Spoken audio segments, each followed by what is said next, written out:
Money is Honey, that's power of money. काश शान मसूद ही चला जाता कराची किंग की तरफ से अंबानी के बेटे की शादी में। पोलार्ड को ना भेजते तो कितना अच्छा होता। Ambani wedding will cost more than Pakistan GTB. Shame on London के चौकीदारों, पाकिस्तानी अवाम पे तरस आता है कि अब इनको अपने ही चौकीदार की चौकीदारी करनी पड़ेगी, कहीं वो दोबारा से चोरी करके भाग ना जाए। फ्री में 1 पॉइंट ले उड़े लाहौर कलंदर वाले, वरना इस साल इन्होंने बगैर तोड़ के ही जाना था। अल्हम्दुलिल्लाह लाहौर कलंदर ने एक कीमती पॉइंट हासिल करके खाता खोल लिया। डरो उस वक्त से जब लाहौर कलंदर टीम बगैर कोई मैच खेले सेमीफाइनल खेल जाएगी। No, no, no, no.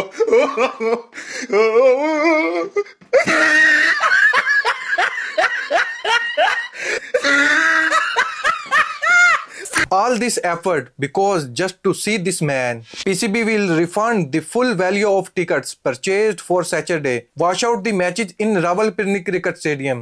अस्सलाम वालेकुम दोस्तों, PSL सीजन 9 में आए एक दिन एक नया ही शोशा खड़ा रहता है। अब इस रिडार में आया केरन पोलार्ड। केरन पोलार्ड एक शादी को अटेंड करने के लिए PSL के मैच ही छोड़कर चले गए। ये वैल्यू है पाकिस्तान क्रिकेट का। पाकिस्तान की तरफ से लोगों ने ये ट्रेंड बनाया हुआ, पोलार्ड को नेक्स्ट मैचेस पर बेंच पर बिठाया जाए, इसका कॉन्ट्रैक्ट कैंसिल किया जाए पाकिस्तान सुपर लीग से। लेकिन क्या फर्क पड़ता है इससे? ऐसा करने से कुछ भी फर्क नहीं पड़ेगा पोलार्ड को। पोलार्ड उस अंबानी के बेटे की शादी को अटेंड करने के लिए गया है। ये एक शादी नहीं, ये प्री वेडिंग थी। शादी तो जुलाई मंथ में है। सिंगर जो इन्होंने हायर किया है उसको 200 करोड़ दिए हैं। कहा जा रहा है कि इसको सिर्फ इसलिए हायर किया गया कि पहले इसने कहा था किसी भी अपने एक इंटरव्यू में कि भारत एक गरीब देश है। अब अंबानी ने अपने बेटे की शादी में इसको बुलवाया, गाना भी गाएगी और ये नाचेगी भी। सिर्फ एक रात के लिए इसको 200 करोड़ दिए गए हैं। ये बात किसी सही जराये से कंफर्म नहीं कि इसने पहले अपने इंटरव्यू में भारत को गरीब कहा था, लेकिन ये बात कंफर्म है सिर्फ एक रात के लिए इसको 200 करोड़ दिए गए हैं। तो फिर केरन पोलार्ड का तो जाना बनता ही था। उसकी तो रोजी रोटी भी IPL से ही है। IPL में वो कब से खेल रहा है? पहले वो मुंबई इंडियन की तरफ से खेलता था, अब वो हेड कोच है उस टीम का, तो उसका तो कंफर्म था जाना। इससे तो ये भी पता चलता है पाकिस्तान सुपर लीग PSL जिसे हम कहते हैं इज इक्वल टू पाकिस्तान सस्ती लीग। ये कहना गलत नहीं होगा कि कोई भी प्लेयर अभी तक जो पाकिस्तान सुपर लीग में खेल रहे हैं, जो टॉप के प्लेयर हैं वो सिर्फ 5 ही हैं। 5 में से भी एक प्लेयर चला गया, ये भी तो रिटायर ऑलरेडी प्लेयर है। लेकिन जो IPL में नहीं खेलते वो पाकिस्तान सुपर लीग खेलते हैं। क्यों? क्योंकि पाकिस्तान के पास पैसा नहीं है देने के लिए। अंबानी के बेटे की शादी में 1200 VVIP गेस्ट आए हैं, जिसमें शामिल है फेसबुक के owner Bill Gates, Donald Trump की बेटी और बड़े बड़े सुपरस्टार। यहां तक कि ब्लैक रॉक के CEO को भी इनवाइट किया गया है। ब्लैक रॉक वो कंपनी है जो इन सभी कंपनियों को ओन करती है। हर एक बड़ी कंपनी में उसका शेयर है। ब्लैक रॉक की कंपनी की नेटवर्थ $10 ट्रिलियन है, जो पाकिस्तान के GDP से बहुत ही ज्यादा, 10 गुना ज्यादा है, और इंडिया के GDP से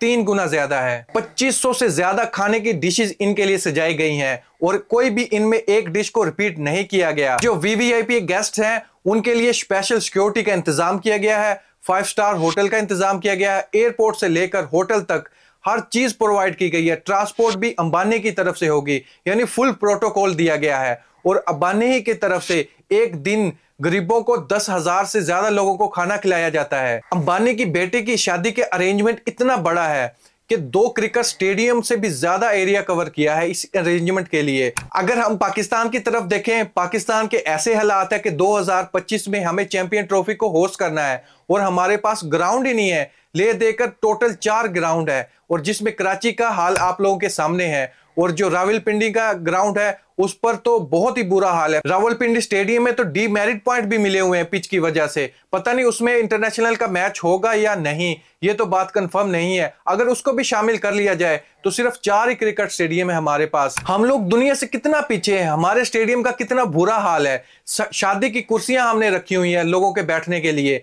हम वैसे वाहिद लोग होंगे जो पैसा देकर शादी का फंक्शन अटेंड करते हैं, बगैर खाना खाए वापस लौट जाते हैं, क्योंकि ये क्रिकेट का मैच हो रहा होता है। लेकिन इसमें कोई फर्क नहीं होता कि ये शादी का फंक्शन है या क्रिकेट मैच है। कुछ जुगनू तो ये तक बोल रहे हैं क्या फायदा, अंबानी अपनी बेटे की शादी में इतना खर्चा कर रहा है, इसका कोई फर्क तो नहीं पड़ रहा, आप गरीबों में ये पैसा तकसीम कर दो।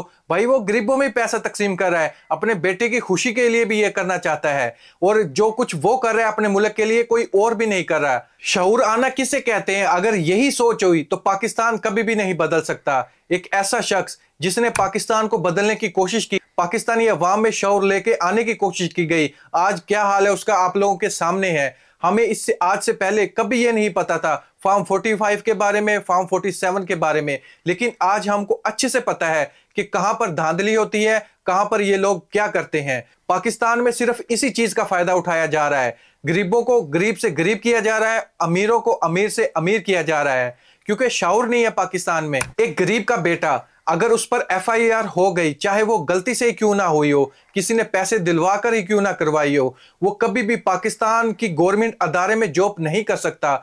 वहीं पर सियासतदान को आप लोग देख लो, एक FIR की जगह हजारों FIR क्यों ना हो जाए, लेकिन वो असेंबली में बैठेगा, आपके लिए कानून भी पास करेगा, सब कुछ करेगा, लेकिन एक गरीब का लड़का कुछ भी नहीं करेगा। तो इससे आप अंदाजा लगा लो क्यों आप लोगों को इससे दूर रखना चाहते हैं। क्योंकि अगर किसी को एजुकेशन दे दी, कल को वो समझदार बन गया, तो कल को ये हमसे ही अपना हक छीन लेगा। ये ऐसा करना ही नहीं चाहते। मैं इसलिए बात कर रहा हूं, आप साउथ कोरिया कंट्री के बारे में सुना होगा, वहां पर जहां लोग रहते हैं वहां पर कोई मीडिया नहीं है, सिर्फ कुछ चंद घरों में सिर्फ टीवी चलता है, वो भी जो गवर्नमेंट चलाएगी वही देखने को मिलेगा।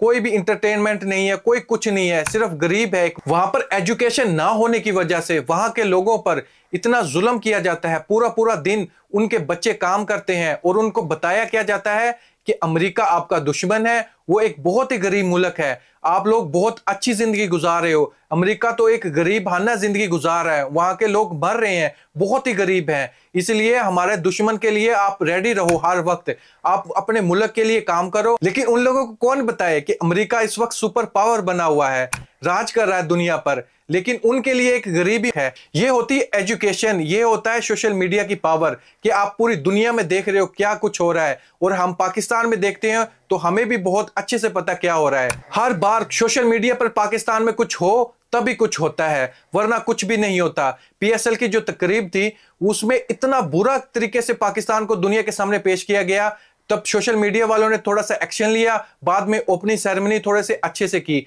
वरना वो भी नहीं करनी थी। दुनिया में आप लोग देखोगे जो सोशल मीडिया के गलत न्यूज को मेन चैनल वाले ठीक कर रहे होते हैं, और पाकिस्तान में इसका उलट है। पाकिस्तान में जो मेन चैनल की गलत न्यूज को सोशल मीडिया वाले ठीक कर रहे होते हैं। आप लोगों ने देखा होगा ए स्पोर्ट चैनल कितना बड़ा है, वहां के जो स्टाफ थे मैच देखने के लिए गए, वसीम अकरम, मोहम्मद हफीज, अजहर अली, फखर, ये सब गए, रास्ते से ही वापस आ गए। क्यों? रोड का निजाम गलत था, ट्रैफिक का निजाम ही गलत था, रोड वहां पर टूटे हुए हैं, ट्रैफिक बहुत ज्यादा है, किसी को कोई पता नहीं है किधर जाना किधर नहीं, कोई कुछ नहीं कर रहा। 1 घंटे के अंदर वो स्टेडियम के करीब नहीं पहुंच सके, और स्टेडियम का जो फैसला था वो सिर्फ 10 से 15 मिनट का था। आप इससे अंदाजा लगा लो पाकिस्तान कितना पीछे है, और कोई यहां पर कोई एक्शन लेने वाला नहीं है। वर्ल्ड कप हमारे सर पर है, चैंपियन ट्रॉफी हमारे सर पर है, ग्राउंड के हालात हमारे सामने हैं। वसीम अकरम का कहना था, यार अगर आप डिस्टेंपर वगैरह कोई अच्छा पेंट वगैरह नहीं करवा सकते, कम से कम चुनाई करवा लो, कुछ तो स्टेप उठाओ, आप कुछ तो कुछ करो पाकिस्तान क्रिकेट बोर्ड के लिए, ये डाउन जा रही है, इसके लिए कुछ तो इकदाम उठाओ। लेकिन हमारे पास तो पाकिस्तान क्रिकेट बोर्ड के पास तो प्लेयर को सैलरी देने को नहीं होती, और ये इतना पैसा जो ICC की तरफ से मिलता है, स्पॉन्सरशिप की तरफ से मिलता है, वो पता नहीं कहां पर जाता है। इन लोगों को ख्याल ही नहीं है पाकिस्तानी प्लेयर का। आपने देखा होगा जब नेशनल कप हो रहा था तो लोगों के लिए पीने का पानी नहीं था, एक वायरल वीडियो हुई थी बहुत, वो पानी पीने के लिए जा रहे हैं, कोई कूलर से भरकर लेकर आएगा फिर वो पानी पिएंगे, कोई कूलर नहीं है, कोई मिनरल वाटर नहीं है प्लेयर के लिए। यहीं से हमारे फ्यूचर स्टार बनेंगे, ये पाकिस्तान का नाम रोशन करेंगे, लेकिन उनकी तरबियत किस तरह से की जा रही है ये एक सवालिया निशान है पाकिस्तान क्रिकेट बोर्ड पर। अगर कोई मेहनत करे अपने बलबूते पर सुपरस्टार कल को बन जाए, उसको बैन कर दिया जाता है, उसको मीडिया पर ही नहीं आने दिया जाता है। मैं बात कर रहा हूं यहां पर बाबर आजम के बारे में।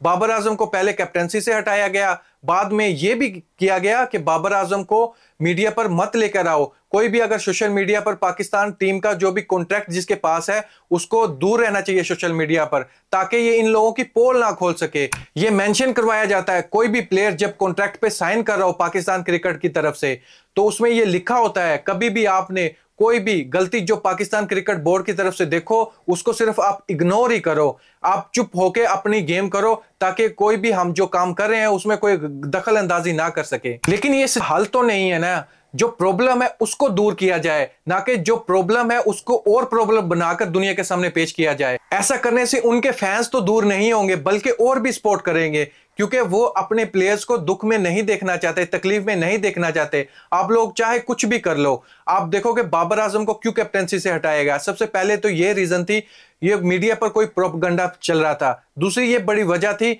बाबर आजम कोई भी ये जो जुआ खेलने वाली कंपनी है अपनी शर्ट पर स्टिकर नहीं लगाता, और पीसीबी को ये चाहिए कि जो वो जुआ खेले या जो कुछ भी हो, हमें पैसे आने चाहिए, हमें इसकी परवाह नहीं है, शर्ट पर स्टिकर जरूर ही लगना चाहिए। अभी केएफसी का आप लोगों के सामने है, पाकिस्तानी अवाम ने पूरा जोर लगा लिया, लेकिन पीसीबी ने इस पर कोई एक्शन नहीं लिया। बाबर आजम और मोहम्मद रिजवान ने 2500 लाख ठुकराए हैं सिर्फ इन जुए वाली कंपनियों को स्टिकर ना लगाकर, और इसी वजह से इन दोनों को पाकिस्तानी टीम से दूर किया जा रहा है। क्यों? कि ये हमारी बात नहीं मानते। ये आपकी बात कैसे माने जब इनका ईमान ही इजाजत नहीं दे रहा, तो आप लोगों की बात ये कैसे मान ले। पाकिस्तान क्रिकेट बोर्ड और पीएसएल के सब ओनर, जितने भी ओनर है, उन्होंने सबने मिलकर ये फैसला किया कि बाबर आजम को नीचे लाया जाए, बाबर आजम की शोहरत खत्म की जाए। लेकिन अल्लाह जिसको रखे उसे कौन चखे, उसको उससे डबल इज्जत दी जा रही है। फैंस उसको और भी ज्यादा सपोर्ट कर रहे हैं। आप लोग कुछ भी कर लो, फैंस बाज आने वाले नहीं हैं। दोस्तों, सबसे बढ़कर आपका ओपिनियन, पाकिस्तान सुपर लीग में जो ये इस टाइम चल रहा है, जो सीजन 9 में है स्पेशल, ये इसमें सबसे ज्यादा कसूर किसका है? पाकिस्तान क्रिकेट बोर्ड का या पीएसएल टीम ओनर का? या इन लोगों के पास इतना पैसा नहीं है? अगर पैसा नहीं है तो टीम ही क्यों खरीदी? ऐसा रूल होना चाहिए जैसा आईपीएल में है कि जिसके पास इतना पैसा होगा वही आईपीएल की टीम खरीद सकता है। तभी उन लोगों के पास भी तो बड़े प्लेयर आते हैं। इन सब पर आपका क्या ओपिनियन है? कमेंट बॉक्स में जरूर बताइएगा। Thank you.